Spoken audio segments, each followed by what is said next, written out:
Halo semuanya, balik lagi bersama saya Angela Teresa. Nah, pada pembahasan kali ini saya akan membahas materi mengenai analisis biaya dan manfaat dari sebuah pendidikan. Nah, langsung saja saya akan memberikan gambaran tentang pembahasan saya kali ini, yaitu mengenai biaya pendidikan. Yang kedua itu manfaat pendidikan. Yang ketiga ada bagaimana metode analisis dari sebuah pendidikan, dan yang terakhir itu bagaimana efisiensi pendidikan dalam kehidupan setelah kita menempuh pendidikan. Nah, di sini juga saya akan memberikan contoh analisis cost dan benefit dalam pendidikan. Nah, sebelum kita lanjut lebih dalam mengenai materi, kita harus tahu dulu pengertian dari analisis biaya manfaat dari sebuah pendidikan. Di sini saya rangkum dari beberapa pengertian menjadi analisis biaya manfaat merupakan salah satu cara yang digunakan untuk mengevaluasi sumber daya yang digunakan untuk mencapai efisiensi optimal. Artinya, analisis biaya manfaat ini digunakan untuk bagaimana sih kita melihat pendidikan itu secara optimal dan efisiensi di lingkungan sekitar kita. Jadi pendidikan itu benar-benar berfungsi secara maksimal gitu. Ada dampaknya gitu bagi kehidupan kedepannya. Nah, di sini juga dikaitkan dengan ekonomi. Nah, hubungannya dengan ekonomi itu adalah analisis biaya manfaat itu menggunakan rasionalitas ekonomi dalam pengambilan keputusan atau sebuah kebijakan, karena menyangkut pembiayaan dan manfaat yang diterima dari sebuah pilihan. Dalam hal ini, pilihan yang dimaksud adalah pilihan seseorang untuk menempuh pendidikan. Nah, maksudnya di sini adalah bagaimana seseorang itu berpikir bahwa kalau saya menempuh pendidikan dengan mengeluarkan biaya sekian, misalnya, maka nanti akan memberikan feedback atau output bagi saya itu lebih baik daripada saya tidak menempuh pendidikan dengan tidak mengeluarkan biaya seperti itu. Jadi kurang lebihnya seperti itu. Kita lanjut. Yang selanjutnya itu ada biaya pendidikan. Ini ada beberapa pengertian. Sesungguhnya empat pengertian ini tergantung menurut kita mana yang paling berpengaruh. Nah, untuk yang pertama itu ada menurut John, ada menurut Morpeth dan Alexander pada tahun 1983. Mereka menyatakan bahwa biaya pendidikan itu terdiri dari biaya privat dan biaya sosial. Nah, di mana biaya privat ini adalah biaya yang dikeluarkan untuk pembiayaan selama pendidikan, dan sedangkan biaya sosial itu adalah biaya yang dikeluarkan oleh masyarakat atau pemerintah untuk menyediakan layanan pendidikan. Nah, di mana maksudnya di sini adalah biaya privat itu adalah biaya untuk kita bayar uang sekolah, misalnya kita bayar SPP. Nah, itu termasuk biaya privat. Sedangkan untuk biaya sosial itu adalah biaya dari pemerintah, misalnya pengadaan gedung sekolah gitu. Jadi pengertian menurut John dan teman-temannya ini mengarah pada biaya privat dan biaya sosial. Selanjutnya itu ada menurut Korn pada tahun 1979, itu ada biaya langsung dan biaya tidak langsung. Sesungguhnya biaya langsung dan biaya tidak langsung ini sama definisinya dengan biaya privat dan biaya sosial. Nah, hanya saja biaya langsung di sini maksudnya adalah biaya yang langsung dikeluarkan pada saat pendidikan, sedangkan biaya tidak langsung itu adalah biaya lain-lain di luar seseorang itu menempuh pendidikan. Dalam artian orang yang menempuh pendidikan itu kan tidak bekerja ya, otomatis dia belum punya penghasilan, namun dia tetap memenuhi kebutuhan hidupnya. Itu terhitung untuk biaya tidak langsung. Nah, yang ketiga itu dalam peraturan pemerintah nomor 19 tahun 2005 tentang standar nasional pendidikan. Nah, di mana di sini dibagi menjadi 3, yaitu pembiayaan pendidikan meliputi biaya investasi, biaya operasional, dan biaya personal. Sesungguhnya ini tidak jauh berbeda dengan penjelasan sebelumnya, hanya saja di sini ada biaya investasi. Nah, biaya investasi di sini dimaksudkan bahwa eh, saat kita menempuh pendidikan itu adalah sebuah investasi. Nah, investasi di mana di sini adalah investasi skill, ilmu pengetahuan dan lain-lain. Sedangkan untuk biaya operasional itu kayak misalnya kita dalam pendidikan itu kita selalu ada yang namanya kebutuhan-kebutuhan dalam pendidikan, misalnya kayak laptop, komputer, handphone dan lain-lain, itu adalah termasuk pada biaya operasional. Sedangkan untuk biaya personal itu lagi-lagi kita membahas tentang biaya hidup kita. Saat kita menempuh pendidikan tentu kita tidak punya penghasilan, namun kita tetap memenuhi kebutuhan hidup itu. Dan yang terakhir itu ada dalam Peraturan Pemerintah Republik Indonesia Nomor 48 Tahun 2008 yang menyatakan biaya pendidikan itu meliputi yang pertama ada biaya satuan pendidikan, yang kedua ada biaya penyelenggaraan atau pengelolaan pendidikan, yang terakhir itu ada biaya pribadi peserta didik. Nah, sama saja dengan pernyataan-pernyataan sebelumnya, hanya saja bahasa yang digunakan lebih kepada bahasa-bahasa pendidikan gitu. Yang pertama itu biaya satuan pendidikan, itu adalah biaya-biaya yang dimana kayak kita bayar SPP, bayar uang gedung gitu. Lalu ada penyelenggaraan dan pengelolaan pendidikan, itu sama saja, dia tercakup dalam peraturan pemerintah yang menangani mengenai biaya pendidikan gitu. Jadi ini yang terakhir ini adalah lebih ke spesifiknya bahwa biaya pendidikan itu meliputi biaya satuan pendidikan, biaya penyelenggaraan dan pengelolaan pendidikan, lalu yang terakhir ada biaya pribadi peserta didik. Baik, kita lanjut. Selanjutnya ada manfaat dari pendidikan. Manfaat dari pendidikan ini ada dua. Yang pertama ada manfaat langsung, dan yang kedua itu ada manfaat tidak langsung. Nah, yang pertama manfaat langsungnya. Ini menurut Merriostis pada tahun 1988. Yang pertama, manfaat pendidikan itu dirasakan langsung oleh orang yang setelah menempuh pendidikan itu. Yang pertama, naiknya gaji.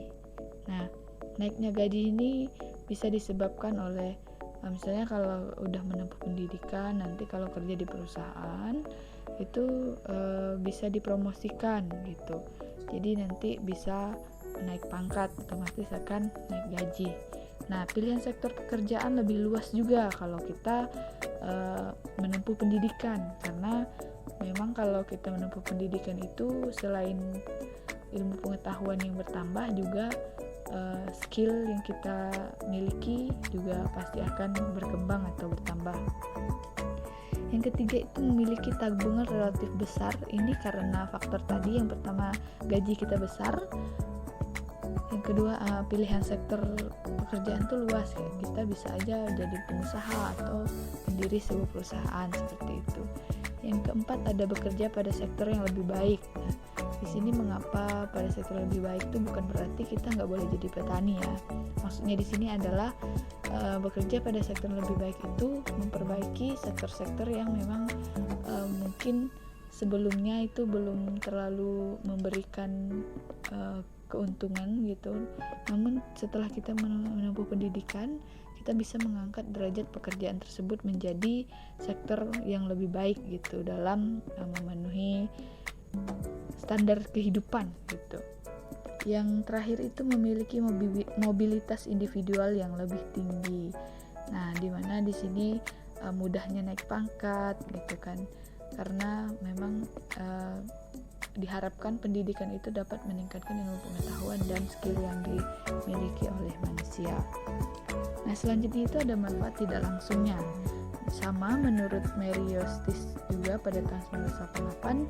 Yang pertama itu kenaikan penerimaan pemerintah. Nah, di mana di sini kalau kita gajinya besar, gitu kan, daya beli, daya konsumsi juga besar. Lalu adanya pajak penghasilan juga itu akan meningkatkan penerimaan pemerintah. Nah, yang kedua itu ada naiknya produktivitas masyarakat. Nah, maksudnya di sini adalah terbukanya pikiran masyarakat tentang misalnya kayak kewirausahaan gitu. atau sektor-sektor lain yang bisa dikembangkan melalui kalau kita sudah melalui proses pendidikan gitu. Yang ketiga itu ada naiknya konsumsi masyarakat. Nah, ini disebabkan oleh naiknya permintaan dan naiknya kebutuhan masyarakat yang diimbangi juga dengan besarnya penghasilan masyarakat. Tadi naiknya gaji juga faktor manfaat langsung dari sebuah pendidikan, karena memang kalau sudah menempuh pendidikan itu memang sangat-sangat diharapkan bahwa manusia itu menghasilkan penghasilan yang lebih baik dari sebelum mendapat pendidikan. Yang keempat itu meningkatkan fleksibilitas tenaga kerja. Nah, di mana maksudnya di sini adalah fleksibilitas tenaga kerja itu tidak hanya terpaku pada satu sektor, misalnya kalau bertani tradisional gitu. Tapi maksudnya di sini adalah meningkatkan fleksibilitasnya. Misalnya kalau dia jadi petani, dia sudah menempuh pendidikan, bahkan dia sudah menjadi sarjana pertanian, itu diharapkan menjadi petani yang modern dan memiliki daya saing yang tinggi gitu dalam pasar, sehingga fleksibilitas tenaga kerjanya ini terlihat. Yang terakhir itu menurunnya bantuan finansial dari pemerintah. Nah, ini disebabkan oleh kalau misalnya pendidikan itu kan diharapkan manusia-manusia atau masyarakat itu memiliki penghasilan yang cukup gitu kan. Otomatis kalau masyarakat sudah memiliki pendapatan yang bagus, finansial dan dari pemerintah itu kurang, bantuan dari pemerintah itu berkurang gitu. Jadi turunnya angka kemiskinan juga mempengaruhi manfaat tidak langsung dari pendidikan itu juga mempengaruhi turunnya tingkat kemiskinan masyarakat. Baik, kita lanjut ke manfaat sosial. Nah, di sini juga ada manfaat sosial. Jadi menurut Baum tahun 2013 itu ada 5 manfaat sosial dari pendidikan. Yang pertama, rendahnya angka pengangguran dan kemiskinan. Nah, tadi sudah saya jelaskan bahwa kalau kita menempuh pendidikan itu fokus utamanya adalah untuk memperbaiki taraf hidup gitu. Nah, yang kedua itu meningkatnya penerimaan pajak, karena tingginya penghasilan masyarakat itu otomatis pajak penghasilan juga akan lebih tinggi, dan kurangnya bantuan finansial dari pemerintah itu juga menyebabkan penerimaan pajak itu bisa dianggarkan secara optimal untuk pembangunan gitu. Bukan pembangunan untuk bantuan terus gitu, namun pembangunan fasilitas-fasilitas umum dan fasilitas-fasilitas publik. Yang ketiga itu ada meningkatnya level kesehatan, karena memang kalau orang yang sudah terdidik itu memang untuk kesadaran terhadap kesehatan itu lebih tinggi gitu. Yang keempat itu menurunnya tingkat kriminalitas karena kurangnya pengangguran dan kemiskinan. Yang kelima atau yang terakhir itu adalah meningkatnya kepedulian sosial. Nah, karena sudah merasa tercukupi, jadi kepedulian akan sosial itu lebih tinggi. Selanjutnya analisis biaya manfaat. Di sini analisis biaya manfaat itu dilakukan untuk mengetahui apakah suatu investasi atau kegiatan itu layak atau tidak secara ekonomi, karena satuan yang digunakan adalah satuan moneter, yaitu uang. Maksudnya di sini adalah penghitungan manfaat dari pendidikan ini menggunakan satuan uang gitu. Berarti dalam artian selama kita menempuh pendidikan, kita menghitung berapa banyak pengeluaran yang berbentuk uang di dalam yang sudah dibuat dalam bentuk uang dalam perjalanan kita menempuh pendidikan. Nah, dalam analisis sebuah investasi itu terdapat 2 aliran kas, yaitu ada kas masuk dan kas keluar. Tentu saja kas masuk itu uang yang orang tua atau beasiswa atau apapun itu gitu yang masuk ke kita, dan kas keluar itu adalah uang-uang yang kita keluarkan untuk membiayai diri kita selama pendidikan, baik itu biaya dalam pendidikan, operasional pendidikan maupun biaya pribadi. Selanjutnya ini kita akan membahas tentang metode analisis. Ada 4 metode analisis. Yang pertama itu ada metode periode pengembalian. Nah, metode periode pengembalian ini mengevaluasi sebuah investasi berdasarkan waktu atau lamanya sebuah investasi mencapai poin yang akan dia dapat. Jadi dalam metode periode pengembalian ini kita sudah menghitung nih, andaikan saja kita sudah menghitung selama kita menempuh pendidikan itu kita menghitung berapa banyak uang tuh yang keluar dalam proses pendidikan, lalu kita targetkan itu waktu durasi lamanya kita mengembalikan uang tersebut itu berapa lama kita bekerja untuk bisa mengembalikan uang yang telah habis untuk kita menempuh pendidikan tadi. Yang kedua itu ada metode pengembalian investasi, di mana metode ini digunakan untuk melihat profitabilitas dari sebuah investasi atau seberapa jauh sih persentase keuntungan yang dihasilkan dari sebuah investasi. Nah, investasi yang dimasuk di sini adalah investasi tentang pendidikan gitu. Jadi kita melakukan pendidikan ini adalah sebuah investasi. Nah, diandaikan kita menginvestasikan diri dulu di pendidikan, nanti kalau selesai pendidikan kira-kira apa sih nilai plusnya dari kita setelah melakukan pendidikan dengan sebelum melakukan pendidikan, seperti itu. Yang ketiga itu ada metode nilai bersih sekarang, dimana kedua metode yang saya jelaskan tadi itu kan sudah hanya melihat gitu kan manfaat yang diterima dan dibandingkan dengan nilai investasi yang dikeluarkan. Nah, akan tetapi kedua metode tadi itu belum memperhatikan adanya bunga. Nah, sedangkan kalau di nilai bersih sekarang itu menghitungnya sudah dengan bunga gitu. Dalam hal kayak kita mengembalikan uang, misalnya kita minjam gitu di suatu CU aja lah, kredit union gitu kan, kita mengembalikannya dengan bunga, berarti kan bunga itu adalah nilai untuk sekarang gitu, untuk menghitung sekarangnya. Nah, mempengaruhi dari nilai uang, perbedaannya antara misalnya dulu kan kita menghabiskan uang untuk pendidikan itu anggap sajalah 1 juta. Nah, 1 juta saat itu dengan sekarang ini tentu berbeda karena memang menghitung dari metode nilai bersih sekarang itu menggunakan persenan bunga. Yang terakhir itu ada metode tingkat pengembalian investasi, di mana metode ini mirip dengan di masa yang akan datang, akan tetapi ada beberapa perbedaan gitu. Ada metode tingkat suku bunganya. Jadi mohon maaf yang ketiga tadi ada metode tingkat pengembalian internal gitu. Jadi ini hampir mirip dengan yang ketiga tadi, metode nilai bersih sekarang, karena dia juga memperhatikan suku bunga. Nah, yang menjadi diskon rate untuk membuat nilai internal rate itu adalah sebuah investasi sama dengan 0. Perhitungannya itu menggunakan metode trial dengan menggunakan tingkat bunga berbeda-beda sampai menghasilkan NFI-nya tuh 0. Kita lanjut ke efisiensi pendidikan. Nah, efisiensi pendidikan ini dibagi menjadi 2. Yang pertama ada efisiensi internal, itu tercapai apabila tujuan dapat dicapai dengan biaya minimum atau biaya yang telah ditetapkan dapat mencapai output yang maksimal.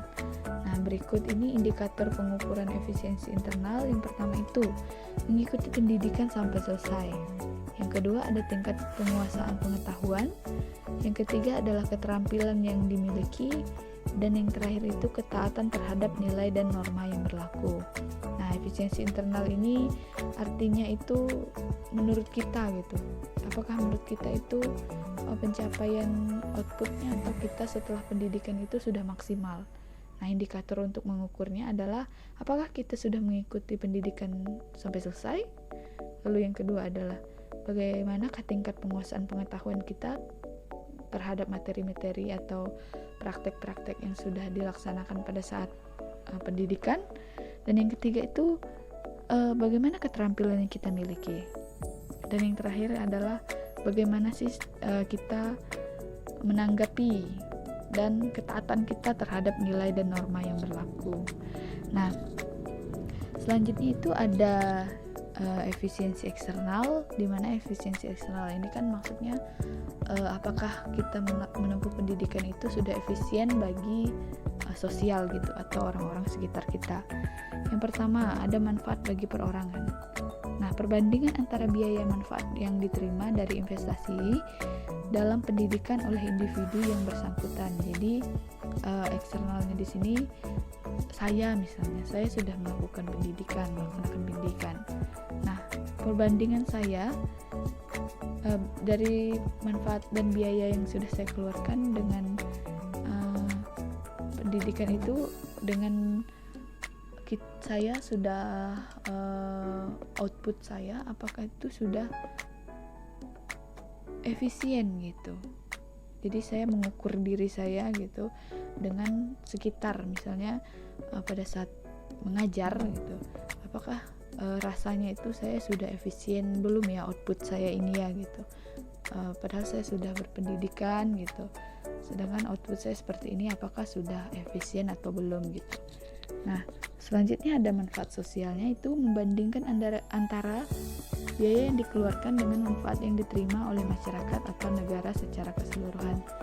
Jadi di sini efisiensi eksternal ini lebih kepada apakah menurut masyarakat kita tuh udah efisien dalam output, dalam misalnya kita sudah misalnya saya sudah lulus pendidikan, apakah saya sudah efisien dalam memberikan manfaatnya tadi atau memberikan pengarahan yang benar kepada masyarakat gitu. Nah, selanjutnya kita akan melihat sekilas mengenai apa sih pentingnya pendidikan gitu dari Pak B.J. Habibie.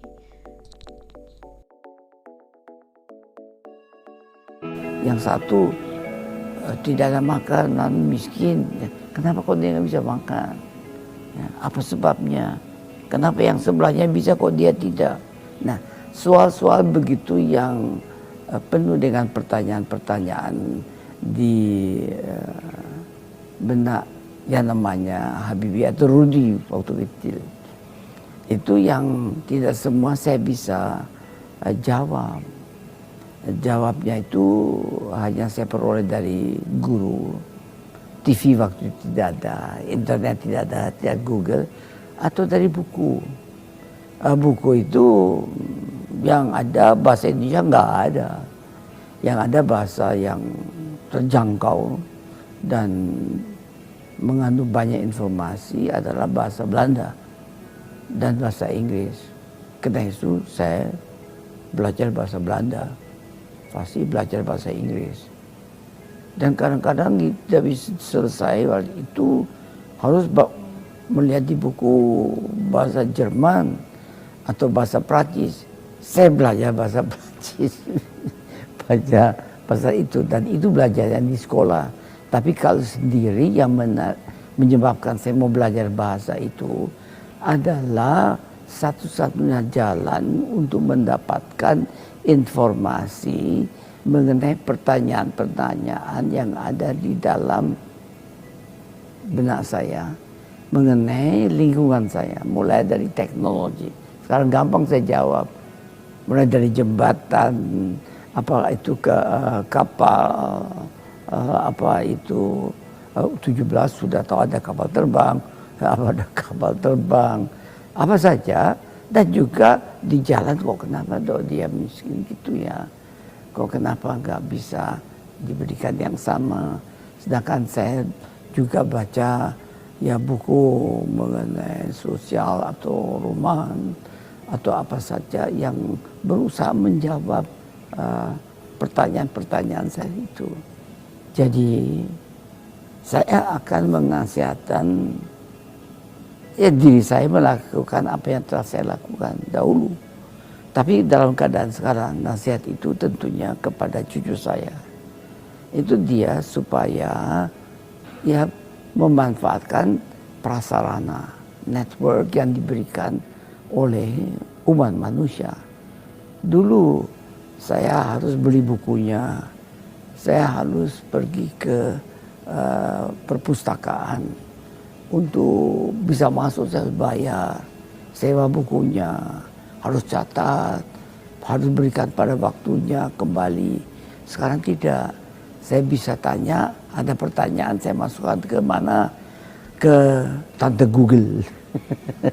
Saya tanya, saya sebentar dapat usul, oh ini adalah ini.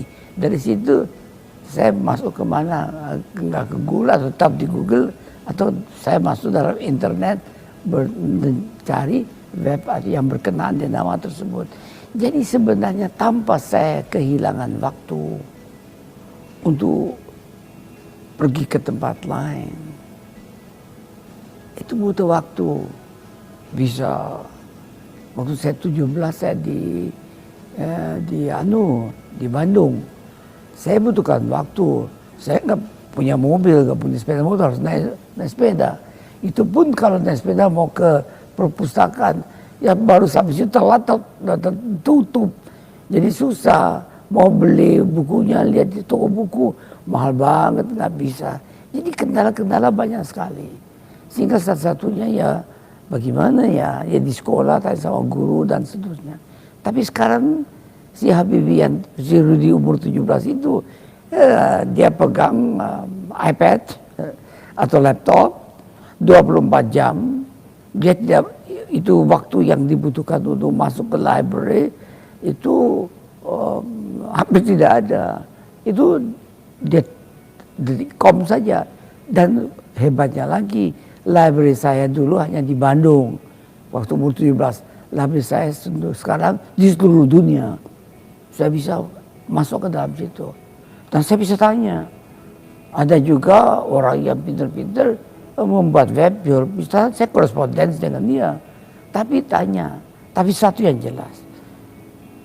Tiap manusia mendapat 24 jam. 24 jam harus kita pandai-pandai memanfaatkan. 24 jam itu tidak ada yang lebih dapat lebih banyak, lebih sedikit. Ada dari keluarga adik kakak. Misalnya, kalau saya ke Rudi sekarang, zaman sekarang, dia punya adik namanya Fani. Kali zaman sekarang. Ya, 24 jam saya manfaatkan itu, ya tergantung. Kalau saya manfaatkan untuk menjawab pertanyaan-pertanyaan sekitar saya, yang saya tidak bisa mengerti, dan berusaha mengerti, dan cari penyelesaiannya, itu saya lakukan. Tapi kalau saya 24 jam itu, saya juga pakai laptop, saya juga pakai iPad. Tapi yang saya buat game, main, perang ini lawan perang itu. Ya saya hancurkan pertama waktu yang penting. Waktu yang irreversible itu saya tidak manfaatkan dengan baik. Alangkah indahnya bahwa kalau waktu itu saya memanfaatkan untuk meningkatkan pengetahuan saya, kemampuan saya. Dan bisa dengan peningkatan kemampuan tersebut, saya bisa meningkatkan kemampuan saya untuk membantu orang. Cara membantu, saya harus kerja keras, harus memiliki kemampuan, baik dipandang dari sudut ekonomi dan pengetahuan, untuk benar membantu. Tapi kalau saya main game terus, habis duitnya minta dong, kasih main game terus, ya bener aja dong. Itu saya tidak sarankan. Nah, mengapa pendidikan sangat penting? Bagaimana dampak yang Anda rasakan? Nah, teman-teman bisa tulis di kolom komentar ya. Baik, mungkin sekian penjelasan dari saya untuk pembahasan materi tentang analisis biaya dan manfaat. Kurang dan lebihnya saya mohon maaf. Selamat belajar, semoga bermanfaat, dan next saya akan upload lebih banyak materi-materi lagi tentang seputar pendidikan. Terima kasih.